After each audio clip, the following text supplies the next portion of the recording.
ಸೀತಾ, ದೇವರ ಮುಂದೆ ನಿಂತುಕೊಂಡು ನ್ಯಾಯ ನೀತಿ ಅಂತ ಮಾತನಾಡುತ್ತಿರುವಲ್ಲ, ಆ ನಮ್ಮಪ್ಪ ಕುಂಪಿ ಸಿದ್ದೇಶ್ವರ ನಮಗೇನಾದರೂ ಅನ್ಯಾಯ ಮಾಡಿದ್ದಾನೇನೆ? ಅನ್ಯಾಯ ಅಲ್ಲ ಸ್ವಾಮಿ. ಎಷ್ಟೋ ಜನ ಒಂದು ಹೊತ್ತು ಊಟ ಮಾಡಿ ಒಂದು ಹೊತ್ತು ಉಪವಾಸ ಇರುವ ಪರಿಸ್ಥಿತಿ ಬಂದಿದೆ. ಅಂಥವರನ್ನು ಕರುಣಿಸಿ ಕಾಪಾಡುವಂತ ಆ ದೇವರಲ್ಲಿ ಬೇಡಿಕೊಳ್ಳುತ್ತಿದ್ದೆ. ಸೀತಾ, ನಾವು ಮಾಡಿದಂಥ ಆ ತಪ್ಪನ್ನು ಆ ಭಗವಂತನ ಮೇಲೆ ಹಾಕಿದರೆ ಆ ಭಗವಂತ ಏನಾದರೂ ಬಂದು ನಮಗೆ ಬದುಕಿನ ಬವಣೆಯನ್ನು ಕಡೆಗಣಿಸುವನೇನೆ. ಸೀತಾ, ಕಡೆಗಣಿಸುವನೇನೆ. ಅಂದ್ರೆ ಇದೇನು ಸ್ವಾಮಿ ನೀವು ಹೇಳುವ ಮಾತು?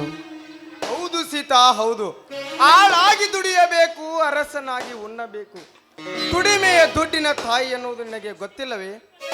ಕೂಲಿ ಮಾಡಿ ಆದರೂ ಸರಿ ಕುಬೇರನಂತೆ ಬದುಕಬೇಕು ವಿನ ಸೋಮಾರಿತನದಿಂದ ಅಲೆದು ಬಡತನವಿದೆ ಎಂದು ಬಳಲಿದರೆ ಆ ದೇವರು ನಮಗೇನಾದರೂ ಎದ್ದು ಬಂದು ದುಡಿದು ಹಾಕಲು ಸಾಧ್ಯವೇನೆ ಸೀತಾ? ಸಾಧ್ಯವೇ? ನಿಜವಿದೆ ಸ್ವಾಮಿ, ನೀವು ಹೇಳುವ ಮಾತು ನಿಜವಿದೆ.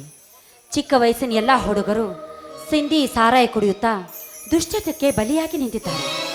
ಹೊಲ ಮನೆಯನ್ನು ಮರೆತು ಗಟಾರ ದಂಡೆಗೆ ಬೀಳುತ್ತಿರುವಾಗ ಬಡತನ ಹೋಗು ಅಂದ್ರೆ ಎಲ್ಲಿಂದ ಹೋಗ್ಬೇಕು ಸ್ವಾಮಿ?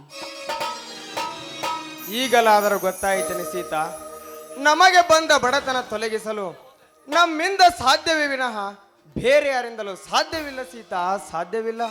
ಹೋಗ್ಲಿ ಬಿಡಿ, ಅವ್ರು ಮಾಡಿದ ಕರ್ಮವನ್ನು ಅವರೇ ಅನುಭವಿಸುತ್ತಾರೆ.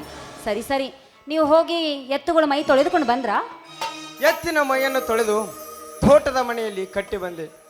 ತಮ್ಮ ಕಾಳಿಂಗ ಎತ್ತಿನ ಬಂಡಿಗೆ ಬಣ್ಣ ಹಚ್ಚಿ ಶೃಂಗರಿಸುತ್ತಿದ್ದಾನೆ. ಅದು ಇರಲಿ, ಅಂದ ಹಾಗೆ ನೀನು ಮಣ್ಣೆತ್ತನ್ನು ತೆಗೆದುಕೊಂಡು ಬಂದೆಯಾ? ನನಗೆ ನೆನಪೇ ಇಲ್ಲ ರೀ. ಮನೆಯೆಲ್ಲ ಸಾರಿಸಿ ಮಡಿ ಹುಡಿ ಅಂತ